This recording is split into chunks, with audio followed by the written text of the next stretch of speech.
Great. Hi, and welcome to the How to Health podcast. Today, I'm very, very excited to have Will Tucker. How are you doing today, Will? Hi, Lori. How are you? I'm doing great.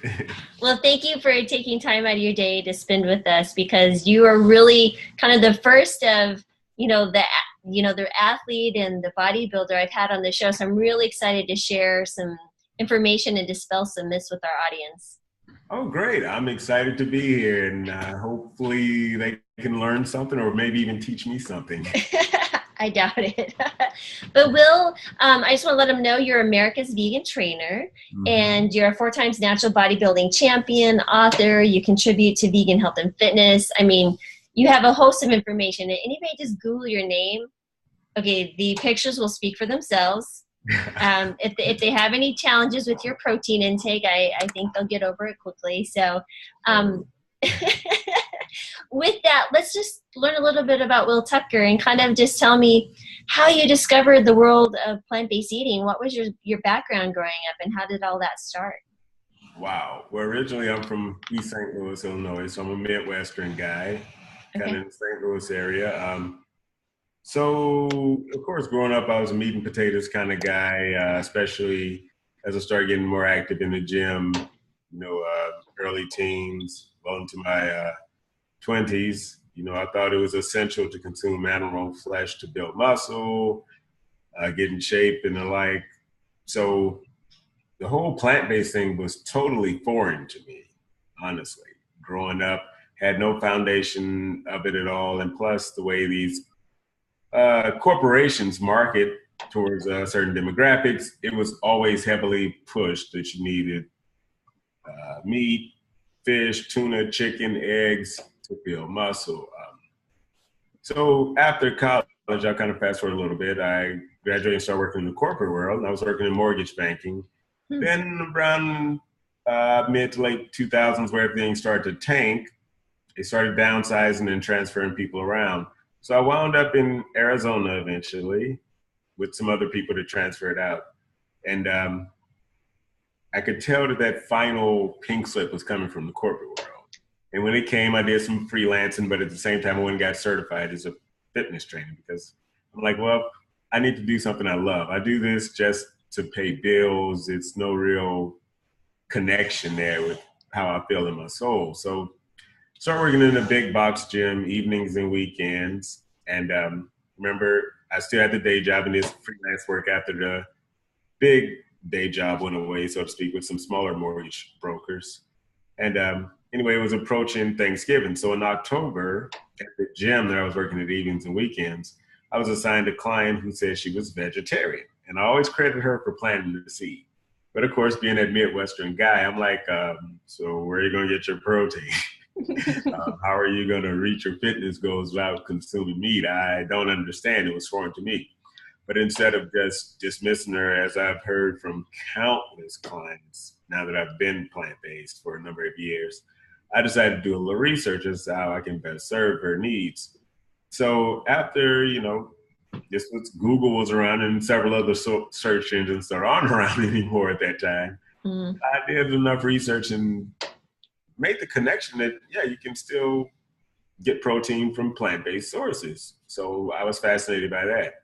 So a month later, it's now November 2006.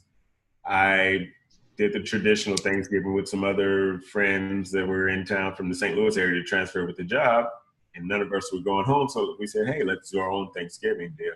So it's traditional Thanksgiving, turkey, all the trimmings, other animal products and secretions mixed in all those foods as well. And you know, after I went home, they forced you to take this big plate of leftovers. So I had all this meat and animal products as well as the ones I kept in my place at that time. And I got home and somehow just flipping through television, I wound up on the National Geographic channel. And there's a documentary on about animals being born and the connection between the mom and the baby. So something about it really resonated with me. I got drawn into it, first of all. I mean, I'm literally just flipping through channels and I just stopped there. And that was my awakening. And I saw the connection between the mom and the baby.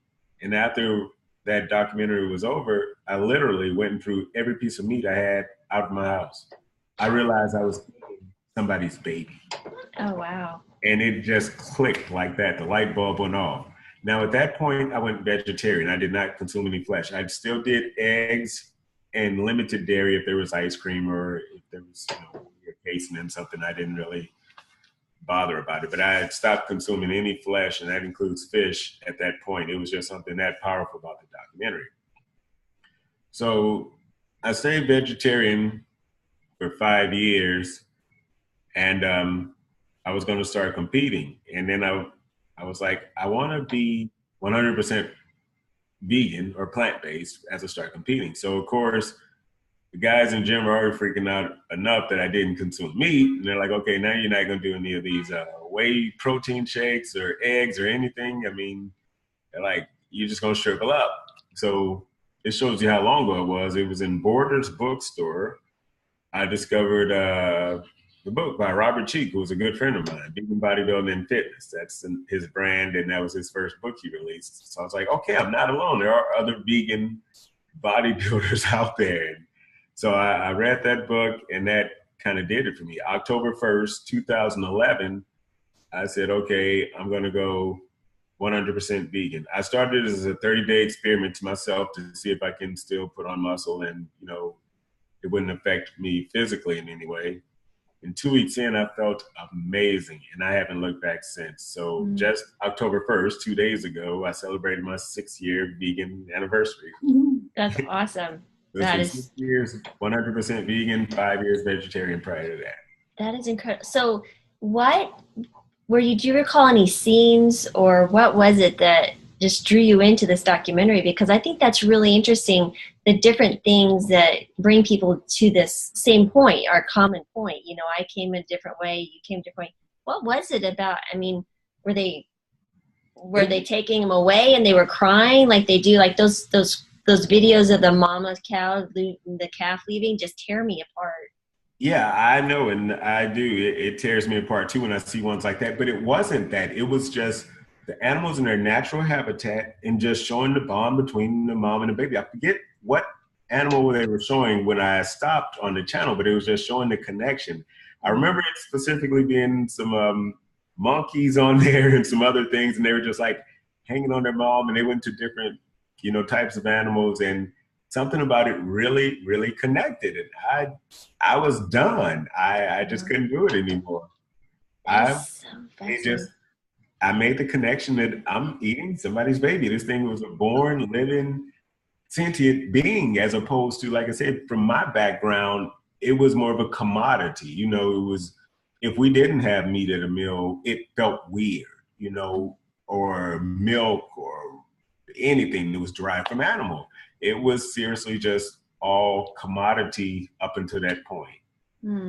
And seeing it made it just clicked. It was no escape. It was powerful. It was like, I even flashbacks of growing up with my mom and her taking me places. It was the connection. And I'm like, I pay to, I participate in, those babies being stolen from their moms and being slaughtered and the like. And I just was done.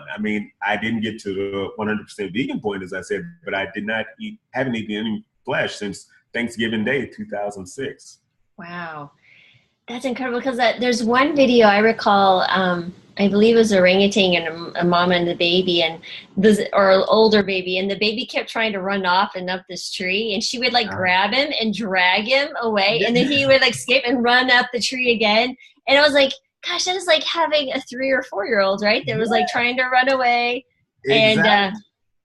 And the interactions like that are what made me realize that what have I been doing all my life?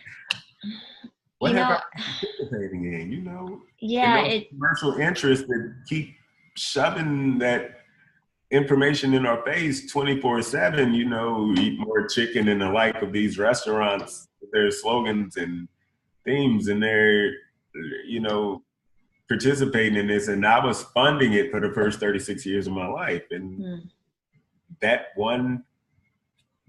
30 minutes or so that I caught of the last part of that documentary changed everything. Wow. And then you think about it, if you went and got home, if there was a delay in a conversation, flipped on the TV, going through that motion, I mean, you think about how your entire trajectory of your life has changed.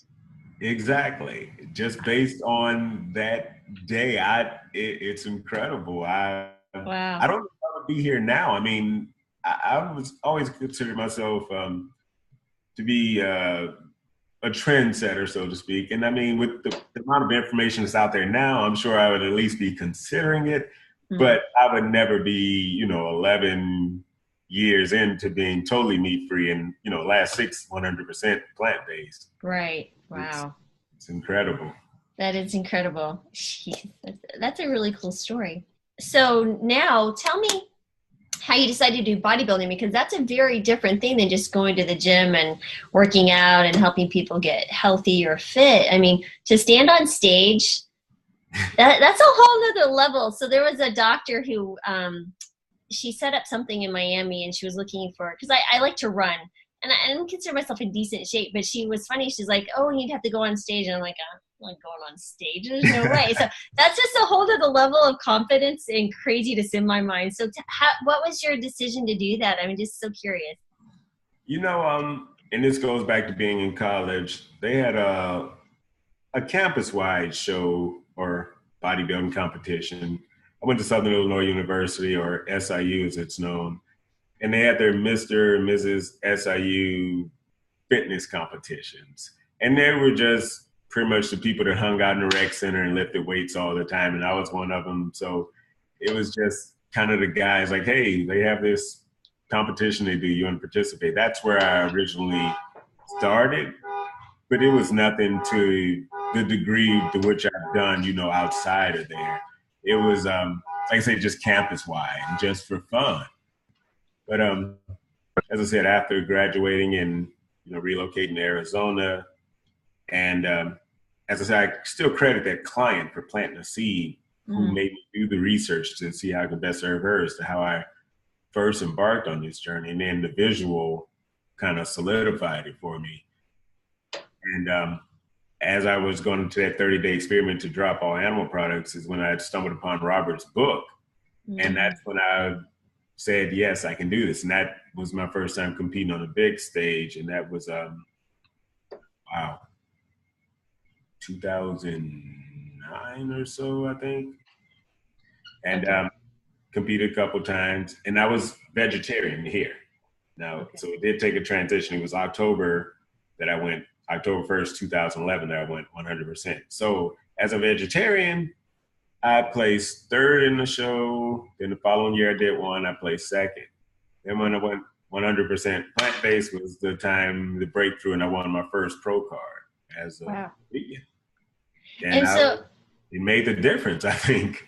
yeah. So when you say pro card, can you explain for those of us who are not privy to the verbiage? What does that mean, pro card? What is that? How do you attain it? So every show, some of them are regional, located Southwest, Northwest, things like that. And they're amateur shows. But if you win your class, the shows are typically divided by either weight class, and I was in the lightweight class. I'm not a very big guy. And then if you win your weight class, you go up against each class winner for the overall title. Mm. And then if you successfully beat every class winner, you get what's known as a pro card. Then you can call yourself a professional, and you compete with other professionals, other people that have won throughout the country. Oh wow. Okay. Compete on a professional level.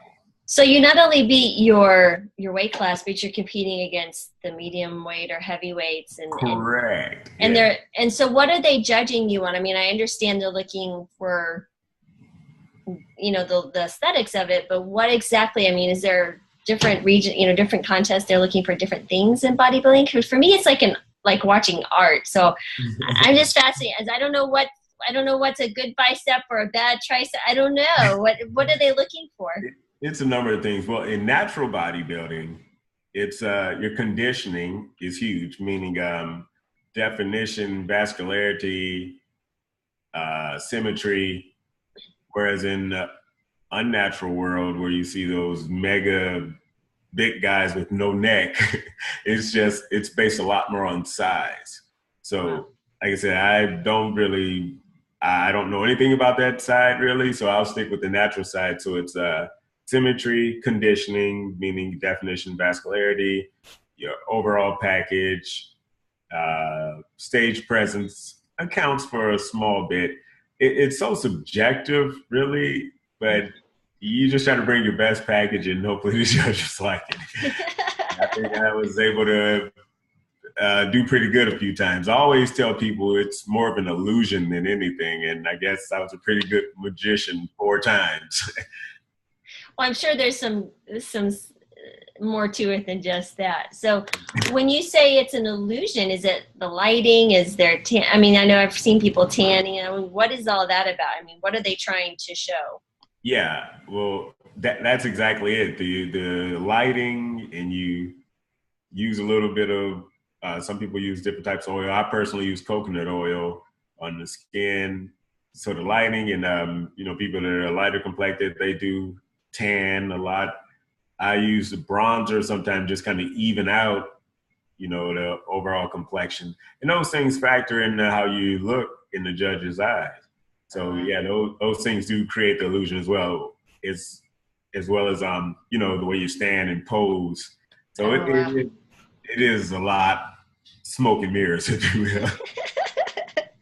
But I think it takes a lot of dedication. So before a competition, can you walk us through? I mean, I've heard of people bulking up and then they don't eat anything and they're like killing themselves as they get closer to their competition. What is that about? Like, how long is a phase? I guess like you're running. Like if you're training for a marathon, you're building up mileage and then you taper down. What is your training in that sense? To my experience, I've heard of people going longer, but I usually go maybe 6 or 8 weeks out from Oh, the show date where I really start honing in on my training. I pretty much lift year round, but it's just more to maintain or even just because I enjoy it. However, if I circle a date on the calendar and say I'm going to compete, usually 6 to 8 weeks is when I really start honing in and really focusing on nutrition and switching the workouts to bring the best package I can to stage. I've heard of people going 6 months, some people 10 months to a year. wow. I guess you can say I'm lucky, or maybe I just know how to manipulate my body to get it to appear stage ready in a shorter period. I don't think I could prep, 10 months, a year for this one date and you're on stage for 2 minutes, literally. I don't know if I really have that kind of dedication. So I guess I can call myself lucky in that sense that I don't require as much prep time. Well, I Okay. didn't back then. So So what is the food like when you're eating? Like how is your daily consumption different from something that's prepping for someone to get leaner for a stage show? well, I definitely pay way more attention to what I eat. Is you want to eat nutrient dense foods, not necessarily calorie dense. Well, let me say this too, because a lot of your viewers who see this, they may be on this whole macros kick, which a lot of people are currently, where they hit a certain number of carbs, proteins, fat. I never have, and I never will use that approach. I learned to listen to my body and I feed it when it needs to be fed. That approach, I don't believe is sustainable. I see people who have success with it, aesthetically speaking, but some of the foods they consume just to hit a certain macro number are not necessarily the best. I I don't care if I have 400 calories one day and if I eat 4,000 the next. I focus on the nutrient density of foods, micronutrients over macronutrients, meaning your vitamins, minerals, antioxidants, phytonutrients, and the like. And I consume a high fruit-based diet as well. So, going into a show like the last show I did back in August 2015, I competed with an all-vegan team called the Vegan Beef Team. I know, go figure. But I did something I think was unheard of. I started following intermittent fasting. I started my prep for that show on July 1st. The show was on August 15th, so that was a 6-week stretch. and I applied intermittent fasting in my training protocol, and a little bit more extreme than most people. I would fast 23 hours a day and eat within a 1 hour period every day for 6 weeks.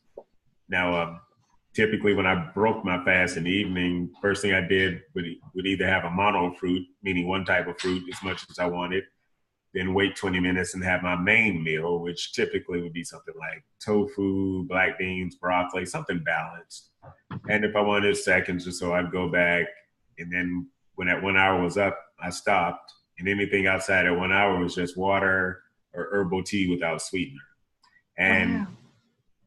I did a little bit of research on the benefits of fasting on a physiological level. And it definitely held its own weight because when it finally got to August 15th, I won everything I could win. I won both classes for the lightweight open, meaning guys who were half my age, 20-somethings, but we're in the same weight class. I won the masters, which is the 40 to 50-year-old group. So I won both overalls, and then, both classes, then each overall as well. So it was 4 first place finishes, and I was the guy that was eating within a 1 hour window for 6 weeks, and people thought I was ridiculous and was going to lose muscle and not look good. And my conditioning had never looked better, actually. And Wow. I'm truly believe in the power of intermittent fasting now, and I applied it since then just as a daily routine, not necessarily a 23-hour fast, but I rarely, if ever, eat before noon, and I'm usually done at 8 p.m. Wow. That's the longest window, but a lot of times it'll be later in the afternoon before I actually start. But it's more than 1 hour, typically to be 4, 6, sometimes 8 on a long day. So Okay. I have an interesting philosophy on, the whole nutrition. No, I agree with intermittent fasting. That's actually, I've applied it to people who are struggling, when they can lose weight. There's some really good science with intermittent fasting, but I find it really fascinating that you did this for 6 weeks before a show. Yes. And you have your pre-workout and your post-workout supplements, and then you have to timing. That just blows all of that out the window. Yeah. And because your proof of concept was proven, right? So you have proof of concept. So how was your energy and when you're working out? So did you feel really good during that time? Lauren, in the beginning, it was rough. The first couple workouts, I was like, I don't know if I'm gonna be able to do this. I don't know if it was placebo and I was just mentally challenged by the fact I hadn't eaten, or did a pre-workout meal or anything. And, but by that probably 4th workout, my energy levels started to pick up. And in fact, my strength increased. And now, since doing that, I only train in a fasted state now. I tried to go back to doing a pre-workout meal a couple of times, and I literally felt sick to my stomach if I eat, even if it's a couple hours before I lift it. So now I train 100% fasted every time. I learned to rely on hydration, having water with me, and oxygen, air in my lungs, and that's where I derive strength from. Wow. Doing the fasting, it's incredible. So now that's when you're talking about weight training. Are you also talking about cardio as well when you do any type of cardio training? Yeah, I do a limited amount of cardio. I do, if you guys are familiar with HIIT cardio, where it's just shorter yet intense bursts. I might do that 2 or 3 times a week. I go to a track at a local community college and just go out and do maybe 6 to 8 sets of sprints. So I just measure off like maybe 60 meters or so. Sprint down at probably 95% to all out, walk back, and then repeat maybe 6 times. And that's my cardio. So I'm done in like 15 minutes. Oh, wow. Okay. Yeah, it's very different than what I do. Yeah, I'm not the long, steady state cardio kind of guy. It doesn't work for me. Well, there's some advantages to HIIT training. I think that, that's kind of where the insanity workouts were so popular and that type of thing. So those are really, I think, a little bit much. But so when you have clients, because you help people transition and all that, so can you tell us about what you do as a coach and what would people expect should they want to work with you? Because you work with people online too, right? I do. I just opened that up a few weeks ago, and right now I'm not developing, but working on a platform trying to get more familiar with where I can do live interactive training. Like we're looking at each other right now, so it'll be live two-way training in real time. Wow. I found a platform I'm able to do that on. I'm just trying to work out some of the technical difficulties. As when we were opening up, I said, I'm not a tech guy. I'm happy I can see your face right now. So yeah, I am working with people online as soon as I get all the kinks worked out of that. But right now, I'm operating out of a bigger gym, and maybe changing within the next 30 days. But right now, I run Will Tucker Fitness out of a bigger traditional gym, and I do small group training primarily. So I have a lot of people that find me and they're already plant-based, and I'm like a breath of fresh air because like the trainer I was many, many years ago, they get tired of where you can get your protein. Well, you at least need to eat chicken, or you at least need to eat eggs. They're still in that stone age, if you will. And people find me to be refreshing. They're like, okay, somebody that gets me. So I get that. That's one type of client I get.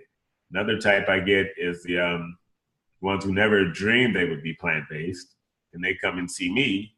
So I take a page out of the traditional trainer's book, how they tell their clients they don't know anything about this whole vegan thing. They have to eat animal products. I turn that around on them and I say, well, I don't understand that meat eating, way to fitness. I only promote plant-based, and that's all I know. I'm not your guy if you want to eat meat. But they see how I help so many people, and they come in at least, okay, well, it must be something to it. So worst case scenario, I at least get them the increased amounts of fruits and veggies that they consume in their nutritional profile. And most of them go all in anyway, because I always tell them, hey, I can't guarantee any results if you don't listen to me. And there's so much evidence out there, and I provide them different links, different documentaries I suggest they watch. A lot of them do, some of them don't. Let's just be honest. Mm-hmm. But I mean, once they see the undeniable facts, from the World Health Organization coming out, and the direct correlation between red meat consumption and cancer, and how everybody's walking around sick and nearly dead, and the beautiful ones, as I call them, are the ones that come in and they're on this cocktail of prescriptions, and they're type 2 diabetic, and I just kind of talk a little logic into them. I'm like, okay, so if you're type 2 diabetic, do you think you have a metformin deficiency? I mean, what is that really fixing? Do you think that's what's missing? So I introduce them to plant-based nutrition, and when they go back and revisit their doctor, and then their prescriptions are getting drastically reduced or getting taken off all these meds, they become believers. And then it trickles down to the family at home, and they get everybody else in on that act. Because I've had people where, one person in the family come in, but the entire family is unhealthy, and they see how, let's say if it's the mom, how she drops weight, feels better, any type of physical ailments that nag, like an elbow or the inflammation in the joints, how that goes away, and she's doing so much better, and it trickles down, and then next thing you know, the whole family is plant-based. So I like to say I'm having an impact on people, definitely getting them healthy, and at the same time doing things that are beneficial for Mother Earth as well as the environment. So I like to say I'm really having an impact on people. And that's awesome, because you're not only because people are so focused, I need to exercise to lose weight. But the nice thing is you're giving them really, what they really need for long sustained health, weight loss. And at the same time, and it helps their mood. Like you said, it does so many good things. There's no downside to eating plants. I haven't yet to figure that out. But I think we're all fighting against this really common belief in America that it's normal to be sick, right? It's normal to take medications. Mm-hmm. It's normal to be overweight now in America. We forget, no, it's not. This is, you're in a state of illness. You're not in your optimal health when you're taking all these medicines. They're just palliative. So I was reading a book by Dr. Martin Seligman, and he said, pills, he was talking about in the psychological sense, were either palliative or curative. You can, and just like medicine, palliative meaning just like metformin or the insulin or whatever, all it is helping you control some numbers or some symptoms, the disease is still ravaging your body, right? Absolutely. Those diabetics are still going to potentially lose their eyesight, their kidney function, toes, neuropathies, increases for cancers. But their curative would be like antibiotics. You take for a short period of time, it cures you. But yeah, it's a really interesting place we put ourselves in this world. And I'm not sure. This is the only way I know how to get out of it. It's the only way. It is the only way. So when you have someone come in and, you know, they're always asking you, where do you get your protein and stuff? How do you approach someone? Like, or how do you help someone dispel those myths and things that they have already conceived in their head? I mean, how do you start that conversation? Well, typically when somebody asks, where do I get my protein, which still happens, if I had $1 for every time, you know the saying, I just, you know, I cut to the chase. Like, I get my protein from the same place the protein you consume gets theirs. Right. I mean, from plants, in short. And also with that, if it goes any deeper in the conversation, you know, I try to get people to really focus on amino acids other than anything, you know, which of course, you know, are the building blocks of proteins.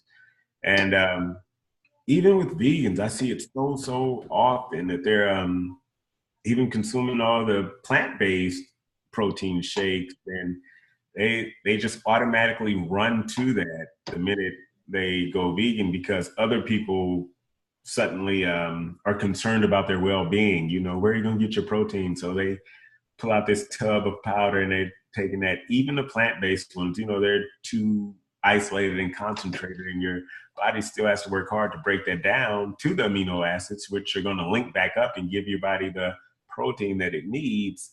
I just prefer getting it pre-digested, if you will, in the form of fruits, you know, which are chock full of all the good stuff that your body really needs.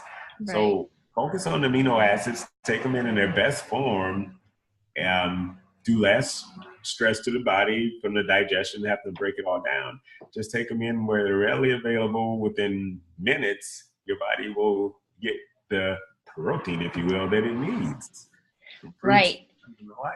So now you said you eat a primarily fruit-based diet. Can you tell us, what do you consume in a day? What is your normal?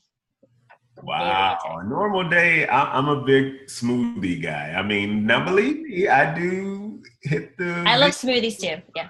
I get around to the comfort food spots, you know, once a week or so, a couple times a week sometimes, but high fruit. That's going to be the first thing. Typically when I break a fast, I have a fruit smoothie, or either if I do a mono fruit, as I stated earlier, meaning one type. If, let's say if I have mangoes, for example, and first sitting, I sat and ate, 6 mangoes. And my body said, well, that's enough. I just stopped right there.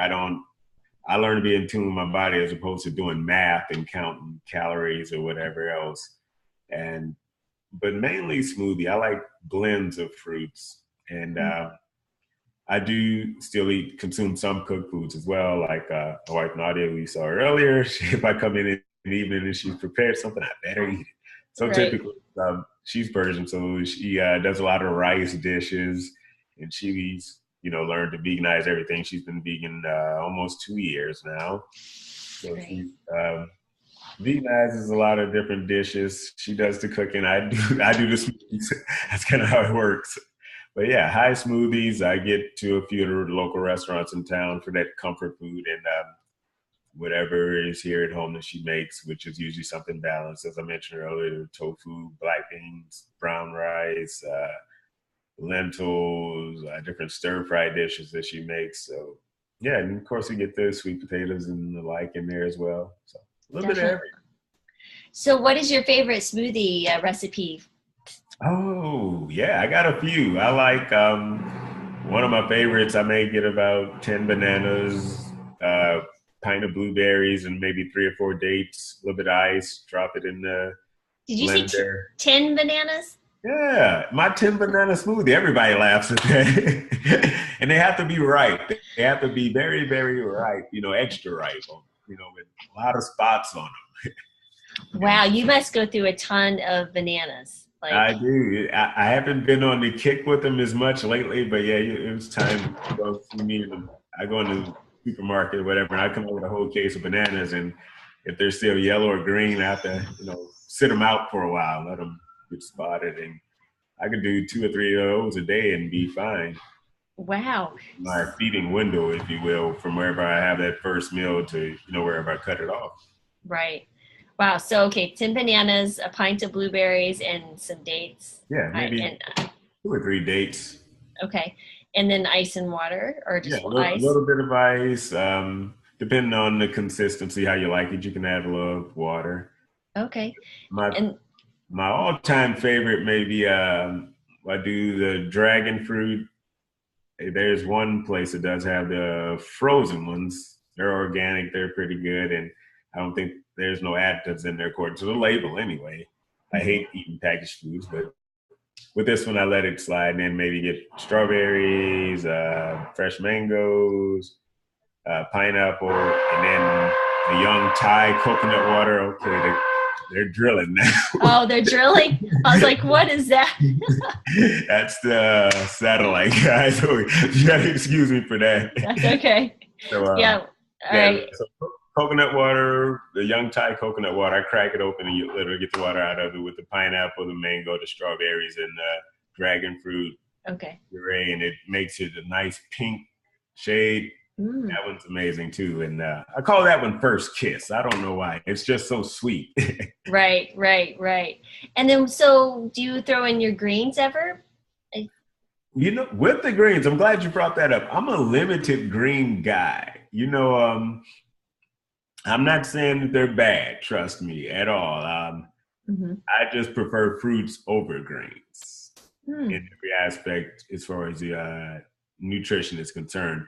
There are a couple blends I may throw a little bit of spinach or kale in, but primarily high fruit is what I thrive on. I just found for me, I get a lot more energy from eating fruits. And based on research I've done, I've come across, it shows that we are true carbon beings, and those simple sugars in the fruits are what we really need to thrive on a cellular level. So, Right. and I've experienced it from how I feel and what I derive the most energy from. And fruits can't be beat in my book.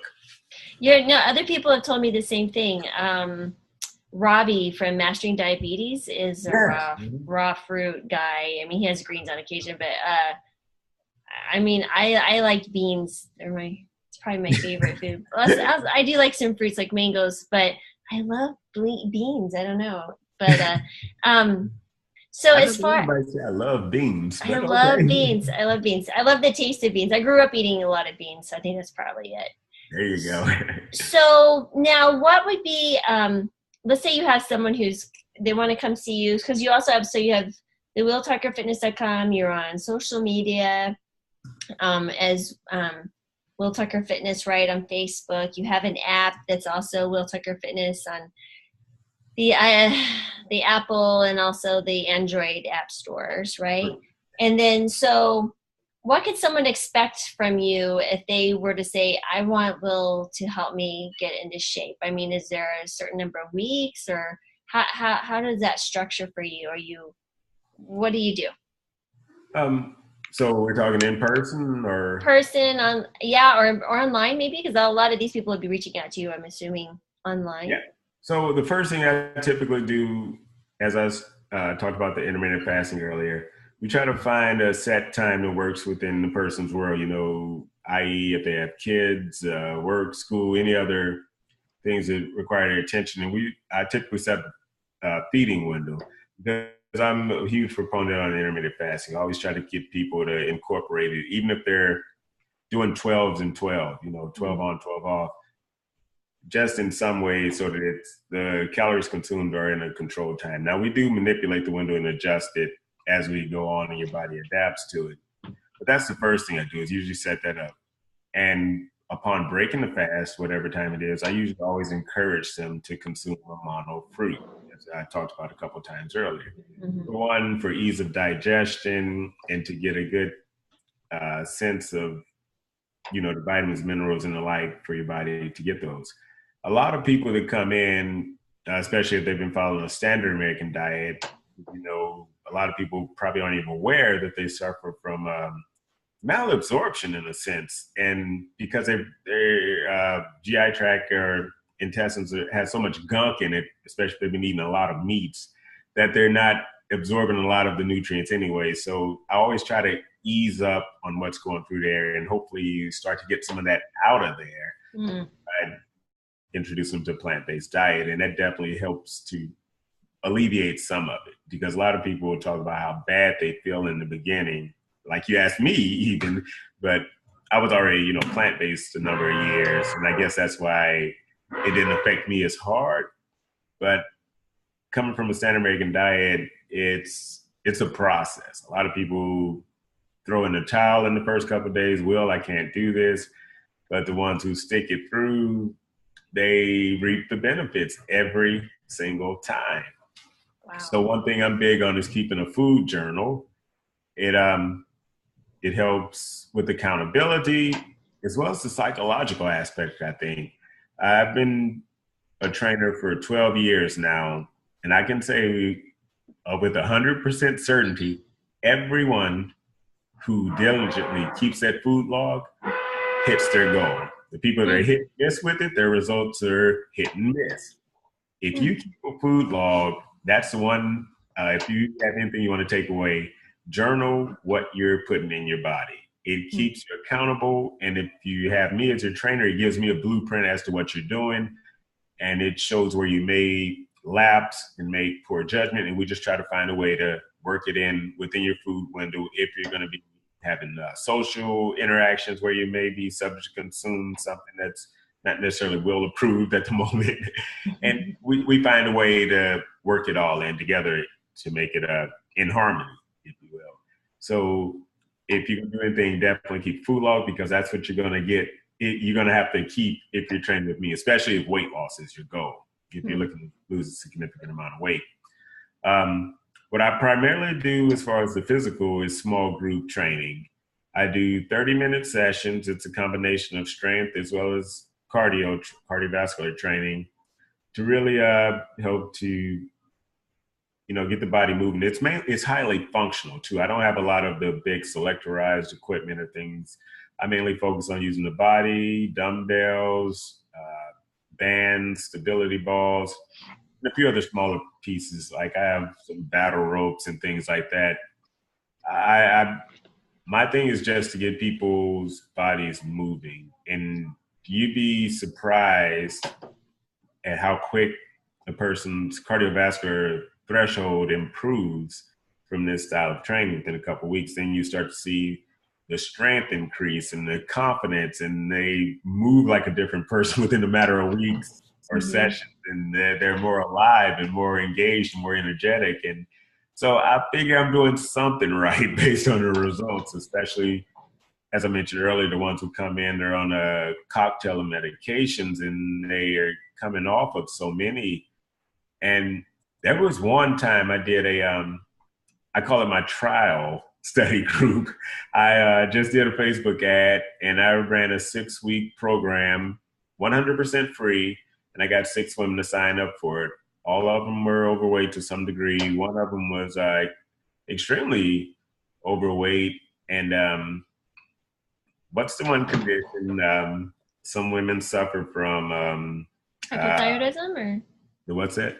Hypothyroidism or? No, it's not that. It's something within, she had the fibroids, but what is the term? It's escaping me right now. Like she has uterine fibroids? Yeah, it was something more, but it causes pain in that area. PCOS? Endometriosis. There you go. I knew you. We're moving down. I was like, you saw that. I was like, where are we headed? Which part of the body? I gotcha. And, did that get better, huh? And these women were doing primarily 90% fruit in their nutritional profile. It was 5 of them. The one that had the endometriosis, within a couple weeks, no more flare-ups. It drastically reduced. She was on, I think, 6 medications. Within 2 weeks, she was off of 4 of them because her doctor was monitoring her like clockwork. She had weekly appointments. Within a month, she was off all of them.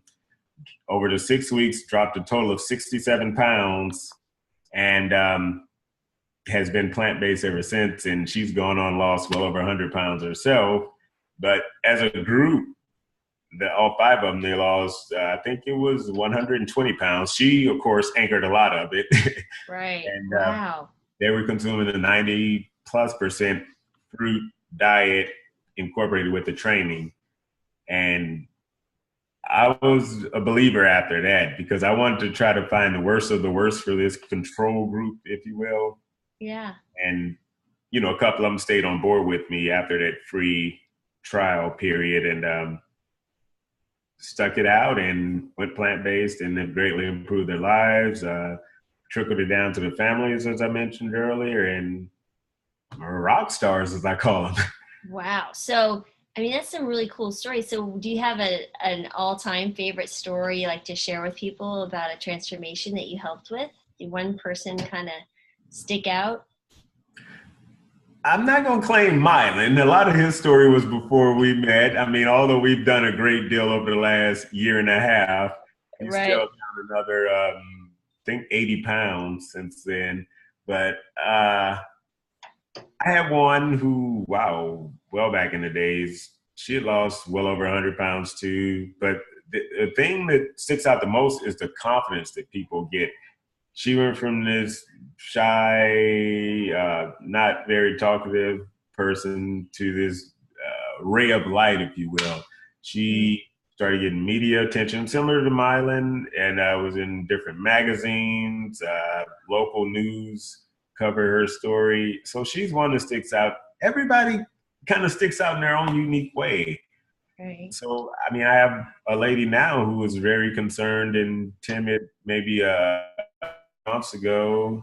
Well, no, 2 months ago she came in. She's down 25 pounds so far. And she's an older woman. She was like, would you work with anybody my age? She's, you know, like in their late 50s, and she was overweight and on a lot of meds. She's off all but one of the meds so far, and the confidence in the way she moves now, whereas in the beginning she couldn't even do a lunge or a squat. And just to watch these people, it's like I mentioned earlier about the connection between the mom and the baby with the animals.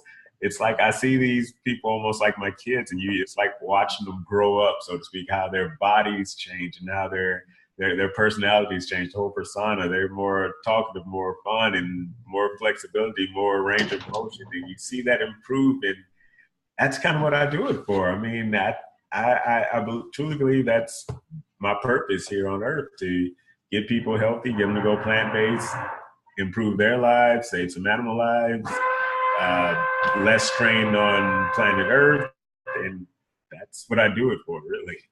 Yeah, it's a highly addictive thing when you start seeing people get well, and I call it veggie crack.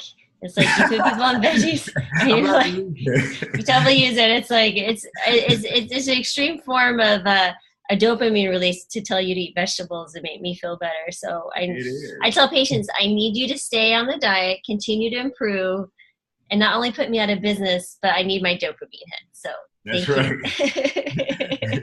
That's how I approach it. And it seems that they crack up about that. So that is really cool. So is there, you know, I always like to ask, is there any one piece of advice that you would give to someone who's either considering changing their diet or maybe starting a workout exercise program? What bit of advice would you give to someone who's in that kind of contemplating mode? Literally just do it. You have so much to gain and nothing to lose, except unwanted pounds. And in my business, I don't call it weight loss anymore. Because when you lose something, typically you're searching for it and you might eventually find it. So I say release. You release it into the wild. You release toxins and excess weight and inflammation. You just let it go. Mm-hmm. So just do it. You can do it. Even if you haven't been in the gym in years, I accommodate all fitness levels. Even doing it in a small group setting, I'm still able to modify enough where you're working at your level. And typically it works like magic because people are so competitive by nature that they try to do a little more. And as they get better and better, they try to keep up with the leader, if you will, in that group. And it works every time, but just do it. Don't be shy. I mean, I know there's so much misinformation out there, especially regarding the protein thing that we talked about earlier. If you're looking to go plant-based, you can do it. Watch a few documentaries if you need to. Of course, you're an excellent resource. I have information for people as well. The information is out there at your fingertips. Just take that chance and your body will thank you. Right. It's absolutely just have to start, right? And not be afraid to do it. Yes. Yeah. Doesn't have to be perfection. Just you start. don't have to be what's the saying? You don't have to be great to start, but you'll start to be great. Right. I might have butchered that, but no, makes complete sense. I mean, don't let perfection get in the way of progress. So that's fantastic. So that's the main thing. That's the takeaway. Yeah, definitely. So really cool. Well, Will, thank you so much. I've taken up an hour of your time already. And yeah, so I always like to end the podcast and acknowledge people and say thank you for everything you're doing. And I mean, it's just so fun to see people doing what they love, and not only in the process helping people actually live life and thrive and have well-being. You know, it's more than, I said, you know, it's like illness and being disease-free, or being illness-free and disease-free does not make you necessarily healthy, right? You're just back to the state. Exactly. Well-being is so much more, right? And that's kind of where I think eating the plants in that community is very different than those who maybe exercise and eat a healthier standard America. It's different. There is something different about those communities, and it's palpable and it's fun and it's really cool. So again, more veggie crack. Exactly. I understand the veggie crack. Come on board. If you're hesitant about it, come on board. You see the way we're smiling and laughing, you can be as happy as we are. Exactly. Veggie crack. Right, exactly. And it's all legal too. Right. Okay, well, thank you, Will, for taking the time out of your day to join us, and we so appreciate it. No, thank you. Oh, I want to say one more quick thing. Yes. Okay, I mentioned earlier, I'm in a traditional gym setting right now. However, within the next 30 to 60 days or so, I'm still looking at a couple other places. I've been in negotiations with a couple of landlords. I will be opening the Phoenix area's first 100% plant-based fitness studio, Will Tucker Fitness. So be on for that, definitely. And if you follow me on any of social media, Instagram or Facebook at Will Tucker Fitness, or download the Will Tucker Fitness app, you can see all the updates and how things are progressing, because I'm gonna document everything. But yes, I'm gonna go ahead and step back out on a limb. I had a place a few years ago, but I was at the end of my lease, and these guys were opening this bigger gym. And they're like, "Oh, you can sublease space from us," but they're more traditional and push supplements and everything on people, and animal products. And I'm the oddball there, and it's just time to really make this thing flourish and get people healthy. That's awesome. That's what it's all about. So yeah, Will Tucker Fitness will be coming at you in the next 30 or 60 days or so. Wow, that's exciting though. I mean, really exciting. That is really cool. So you're in Phoenix, just so people know where to look for you at Phoenix, Arizona. I'm in Phoenix, but in Mesa specifically. Oh, in Mesa. Yeah, East Valley is what's called out here. Okay, gotcha. Okay, got it. So I'm still learning all the different parts of Phoenix. So, but yeah, thank you again, Will. I appreciate it, and let us know whenever you do that. I'd love to, interview and see how you're doing your gym. We'll do that at some point. Cool. Absolutely. Thank you for your time as well. Thanks for having me on. You're welcome. Thank you. Thank you.